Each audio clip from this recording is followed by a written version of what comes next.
Hey guys, so for this recipe we'll need obviously some sweet potatoes. I just cut mine because it had a gnarly bit at the end. Try to get larger ones if you can. And the next thing you're going to need is some cornstarch now. Flour won't work the same in this, but this will help draw out the moisture from the fries and also keep them nice and crunchy in the oven. So if you can, get your hands on cornstarch or corn flour. Then for seasonings, it's totally up to you, but I'm using nutmeg, paprika, garlic powder and cayenne. It is up to you. Use all-purpose if you want, use jerk seasoning. It's so up to you.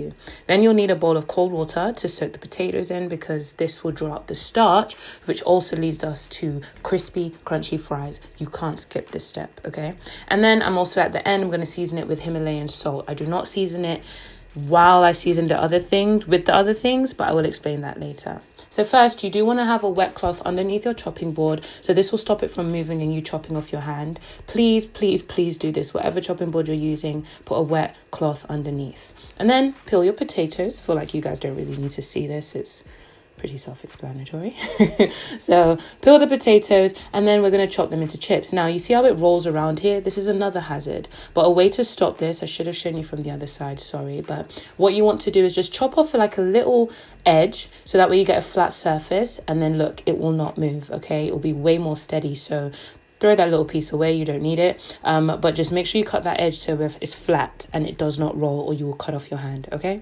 So next thing we're going to do is cut it into slices. I'm doing about 1/4 inch, a centimeter, I don't know, but if you could just look. And we're going to cut it into slices before we then cut it into fries. You don't want it to be too big or too small. Too small means it will just crispen up and burn. Too big means it won't get nice and crunchy and it'll take a long time to cook. So you do want it to be relatively around the same size.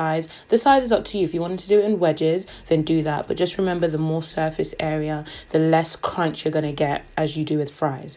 So I'm a bit extra, so I just wanted to, top and tail, get the round bits off so I have uniform fries. But you don't have to do this, okay? It's really up to you. And then again, I'm going to cut it into about half centimeter, a centimeter, 1/4 inch. Y'all, I don't know, okay? I'm not good with measurements. Just try to look at what I'm doing. So you do want them to be the same size. For the ones that are too big, don't be scared to cut them again, Try to have a sharp knife for this because I do know that sweet potatoes are a bit hard to cut, okay? So I'm doing them like that. You have these little matchsticks. They look like carrots, don't they? So cute. So once I've done that, I'm just going to do the rest of them. You can stack them up. This helps it get done quicker, but please take your time. There is no rush here. It can be quite a hazard. I feel like these potatoes are quite hard to cut. But again, just have your bunny fingers. You do not want to cut your fingers. Make sure they're out the way and then just slice in one go. And that way I was doing like 3 stacks at the same time and it really happened quickly. So yeah, cutting those all into fries and they look like that. Oh, nice and uniform. And then I'm going to put them into cold water, okay? It's very important for you to soak these in cold water because it will draw out the starch, which is what also makes them soggy in the oven. Please do not skip this step. They do have to soak for a little bit of a long time, about 45 minutes, okay? I know it's a bit annoying, but just make these earlier on, leave them to soak, and then come back later, okay? I did forget to add that you should preheat your oven to 200 degrees, gas mark 5, and yeah. So while the potatoes are soaking, just let the oven preheat as well.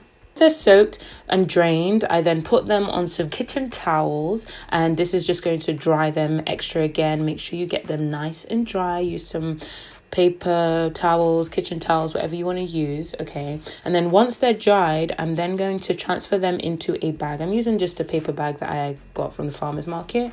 You can put this in a plastic bag or something, but this is how we're going to shake the flour into it, the corn starch or corn flour. You can't use plain flour for this because it just doesn't do the exact same job and it's going to crispen them in the oven, okay? So you want to shake it vigorously. This is kind of fun. If you want to get kids involved, do that too. Make sure there's enough space in there and then you add your seasonings like the garlic powder, paprika, whatever. Do not put the salt in. You do not want to add salt into this just yet. We season at the end. Again, this will help retain the crunch. Oh, look at that. So you just want it lightly coated. I even put a bit too much there, but don't worry, I'm going to have the exact measurements on my blog post. So you want to arrange it on a pan and let them bake in the oven for about 45 minutes, 35 to 45 minutes, and then once they're done, after flipping halfway, you then want to season with salt. And this is pretty much all there is to it, guys. I season mine and then I serve it with some barbecue sauce, which is delicioso. And that's all there is to it, guys. I know this is a lengthy video just because I'm explaining what to do, but it's honestly so easy and simple. All you need is some sweet potatoes and your seasoning. If you can get corn flour, please try it because you will get a crispier fry. If not, it'll still be okay. You may not just get it as crispy, but this is the steps. If you soak it in water, if you season at the end with salt, because salt draws out moisture, so please take note of that. And that's pretty much it. I hope you guys enjoy it. Bye.